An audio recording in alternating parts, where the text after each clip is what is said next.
trampa.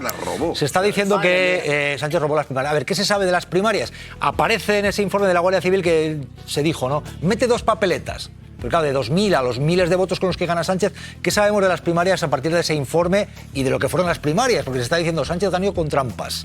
Vició las primarias, las trampeó. María Navarro, verificamos qué pasó ahí en las primarias entonces.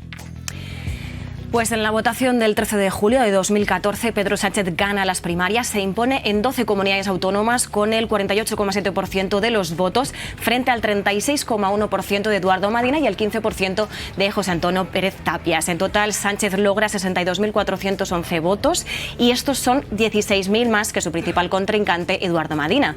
Donde arrasa es en Andalucía, la federación con más peso. Allí obtiene la tercera parte de los votos que le dan la victoria y consigue el 61% de los apoyos frente al 23% de Madina. Allí, en Andalucía, hay una diferencia de 12.000 papeletas. En Euskadi, la tierra de Madina, Sánchez gana con más de la mitad de los apoyos frente al 34,6% que obtuvo el diputado vasco. ¿Y qué ocurrió en Navarra, donde Cerdán era secretario de organización? Pues allí ganó Madina logrando el 49% de los votos, en concreto 602 frente a los 485 de Pedro Sánchez.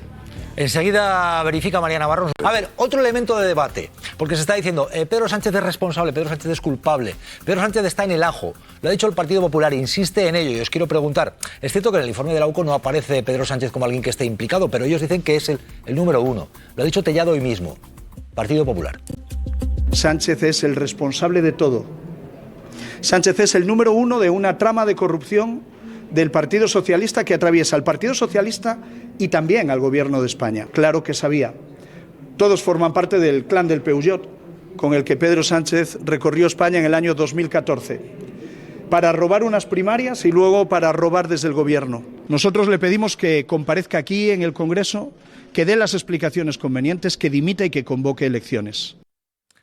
Sánchez implicado, Sánchez en el ajo, dice Tellado. Jesús Maraña, Alberto Fernández, por favor. Vuestra valoración, vuestro análisis sobre esto. Bueno,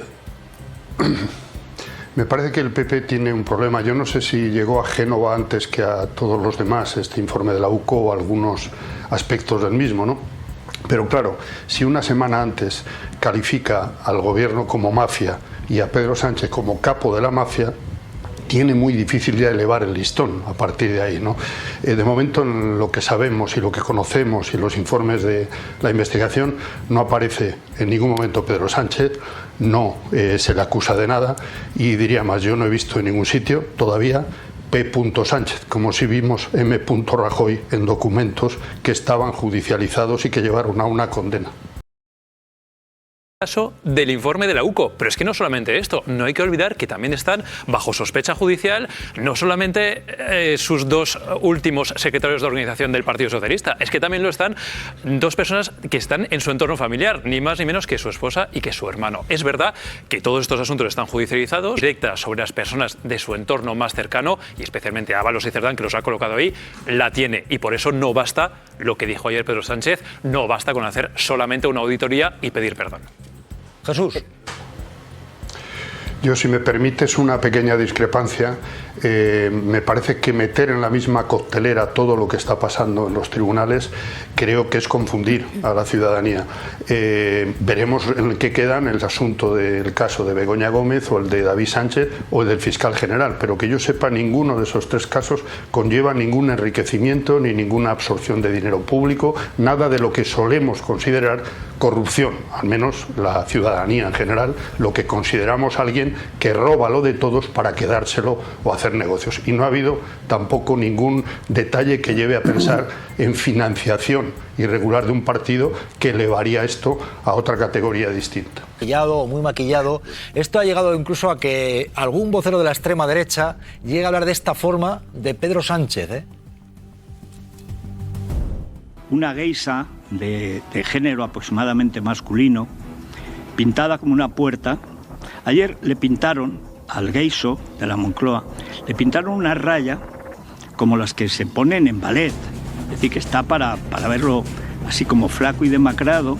El problema de estar tan cerca de la televisión es que inevitablemente sale el maquillaje. Y era un espectáculo muy a juego con la situación ver a este farsante negando la evidencia y con esa cara que tenía de de pintarrajeada, no sé, de folclórica en decadencia.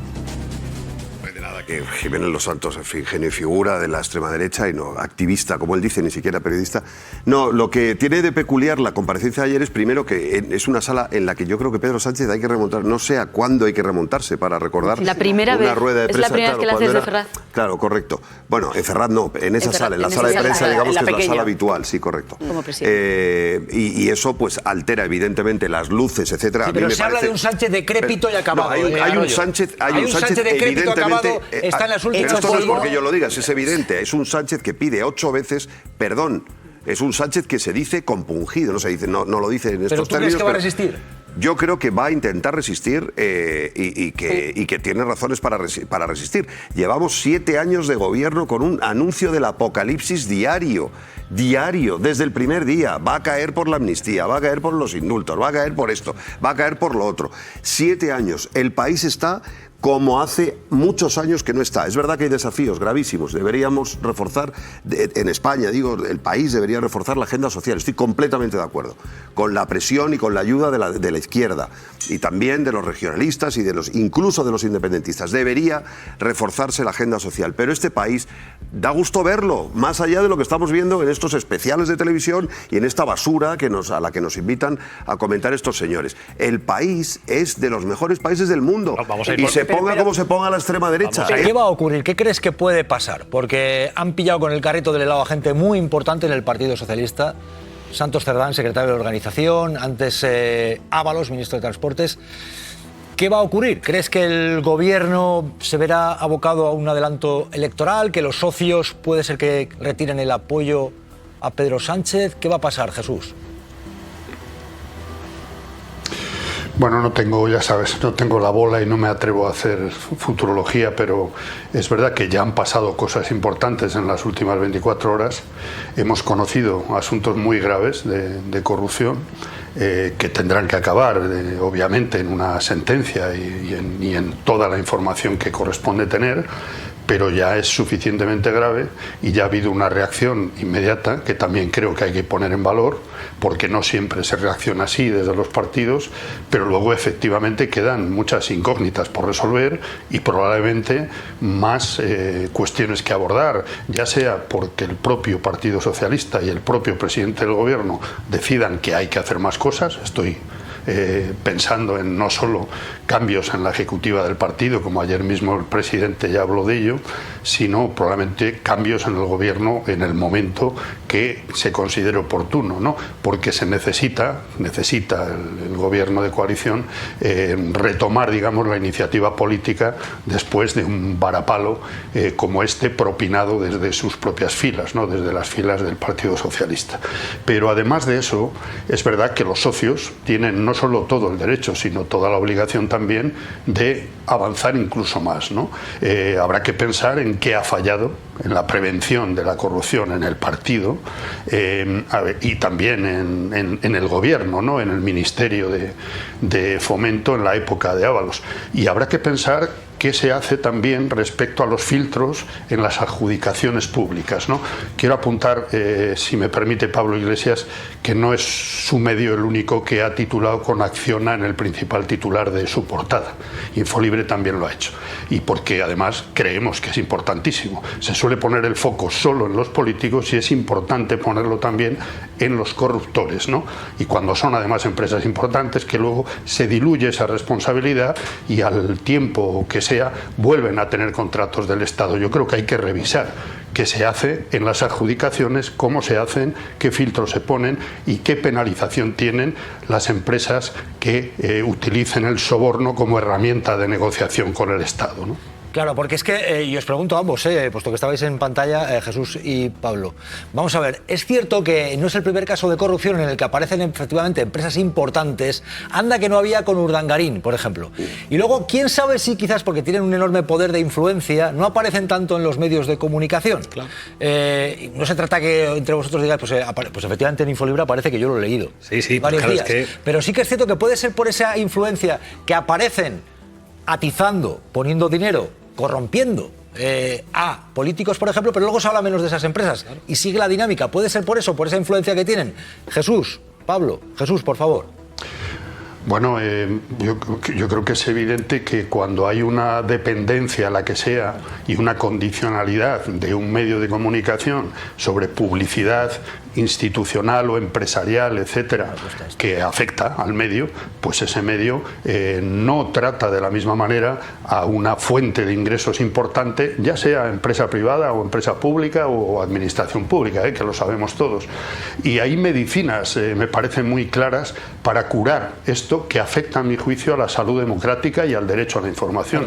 Claro que hay que exigir una transparencia absoluta. Por ahí va el camino del reglamento de la libertad de medios que ya debería estar aplicado en parte desde febrero en este país, y que la inmensa mayoría de los medios, como esta misma semana hemos denunciado en Infolibre, no practica. En las webs de cada medio ya está en la legislación la exigencia de que publiquen quiénes son sus principales accionistas, y en agosto habrá que aplicar el resto del reglamento, y quiero esperar a ver si todos los medios se retratan y publican también con precisión, con claridad, y en el registro que se va a crear, si publican no solo el accionariado, sino cuáles son sus fuentes de ingresos, sobre todo de dinero público. Creo que eso es importante y es un derecho de la ciudadanía y, a mi juicio, una obligación de los medios. Pablo Iglesias, estamos hablando de corrupción, estamos hablando de empresas constructoras y de políticos. ¿Se debe hacer más? ¿Por qué no se hace? O sea, el problema es que mandan las empresas. Infolibre y Diario Red somos medios muy pequeñitos. De hecho, adquirimos una relevancia especial si se habla de nosotros en televisión española. Pero claro, que hablemos de Acción a Diario Red o Infolibre mientras El País, El Mundo y el ABC no lo llevan a portada, es relevante. Sí, pero más allá de hablar de cabeceras, si queréis hacerlo, bueno, pero imagínate, más allá de miraros a vuestro ombligo, que ¿qué pasa en este país? No es el ombligo. Si tú pones un micrófono de televisión española por la calle y preguntas a la gente ¿quién es José Manuel Entrecanares? No tiene ni puta idea nadie de quién es José Manuel Entrecanares. Nosotros, la semana que viene, haremos un especial para explicar qué es Acciona y quién es Entrecanares. ¿Tú crees que A3 Media o Mediaset van a hacer un reportaje contándote quién es Acciona y quién es Entrecanales? No lo hacen porque dependen de ellos. En todo caso, lo que le hacen es un publireportaje. Los famosos audios de Florentino Pérez no salen prácticamente en ningún medio de comunicación. Por eso es tan importante lo que estáis haciendo en televisión española.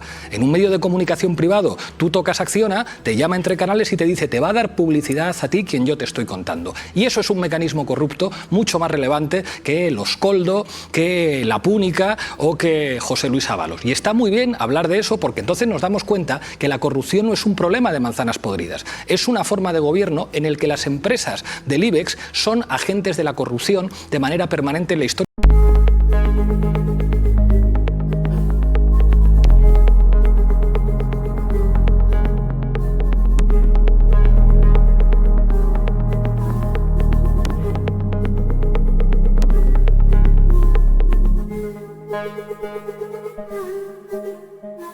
Thank you.